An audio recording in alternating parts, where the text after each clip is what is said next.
Hi friends, welcome to my channel. ఈరోజు మన ఛానల్లో ఉల్లిపాయ పకోడీ ఎలా చేసుకోవాలో చూసేద్దామండి. మంచిగా మనకు ఇప్పుడుండే వాతావరణానికి వేడివేడిగా ఏదో ఒకటి తినాలనిపిస్తూ ఉంటుంది కదా. ఇలా ఉల్లిపాయ పకోడీ చేసుకొని తింటే మనసు హాయిగా ఉంటుంది. ఇవి ఎలా చేసుకోవాలో దాని ప్రిపరేషన్ ఏంటో చూసేద్దాము. ముందుగా అయితే 1 కప్పు శనగపిండి తీసుకోవాలి. శనగపిండిని తీసుకొని జల్లించుకుంటున్నానండి. నేను ఏది వాడినా పిండి అనేది జల్లించుకొని తీసుకుంటానండి. ఎందుకంటే మన హెల్త్ ముందు ఇంపార్టెంట్ కదా. జల్లించుకొని ఇదైతే పక్కన పెట్టేసుకొని తర్వాత ఆనియన్స్ తీసుకొని ఇలా సన్నగా పొడుగ్గా కట్ చేసుకోవాలండి. చూడండి, ఇలా కట్ చేసుకున్న వాటిని పిండిలో అయితే వేసేసుకుంటున్నాను అన్నీ. అలాగే ఒక 3 పచ్చిమిర్చిని తీసుకొని ఇలా సన్నగా కట్ చేసుకోవాలి. అవి కూడా అందులో వేసేసుకొని కొంచెం కొత్తిమీర సన్నగా కట్ చేసుకొని వేసుకోవాలి. అలాగే ఒక 1/2 టీ స్పూన్ కారము, ఒక 1/4 టీ స్పూన్ పసుపు, అలాగే 1 స్పూన్ ఉప్పు వేసుకోవాలి.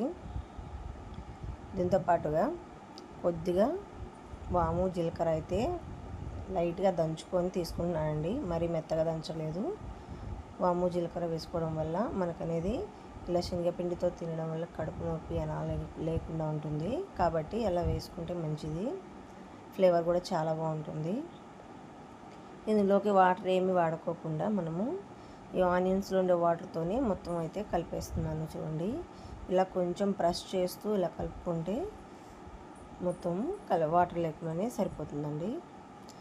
ఇది పక్కన పెట్టేసుకొని తర్వాత డీప్ ఫ్రైకి సరిపడా ఆయిల్ వేసేసుకొని ఆయిల్ కాగిందో లేదో చెక్ చేసుకొని ఇదైతే ఇందులో వేసుకోవాలి. మనమైతే ఇది ఇలా వేసుకోవాలంటే ఇట్లా పొడి పొడిగా తీసుకునేదాన్ని కొంచెం అలా వేసుకుంటూ పొడి పొడిగా వేసుకోవాలండి.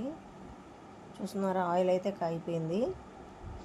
చూడండి, నేను వీడియోలో చూపిస్తున్నట్టుగా ఇలా కొంచెం కొంచెంగా ఇలా వదులుకుంటూ వేసుకోవాలి ఆయిల్లో. జాగ్రత్త అండి, ఆయిల్ మీద పడిపోకుండా చేసుకోవాలి.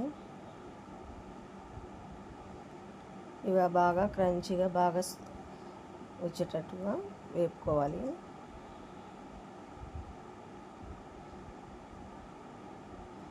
చూడండి, ఇలా ఎర్రగా వేగినప్పుడు తీసేసుకొని వేరే బౌల్లోకి అయితే వేసేసుకోవాలి. అలాగే మిగతా పిండిని కూడా అలాగే వేసేసుకోవాలండి. మనకుండే ఈ సీజన్కి ఇలా హాట్గా తింటుంటే చాలా అంటే చాలా బాగుంటుందండి. అలాగే కాదు, మనము సైడ్ డిష్గా కూడా తినొచ్చు. పప్పుచారులోకి, సాంబార్లోకి చాలా బాగుంటుంది. మీరు కూడా ట్రై చేయండి. ఎలా ఉందో కామెంట్ చేయండి. మన ఛానల్ని సబ్స్క్రైబ్ చేసుకున్న వాళ్ళు సబ్స్క్రైబ్ చేసుకోండి. Thank you for watching. Bye bye.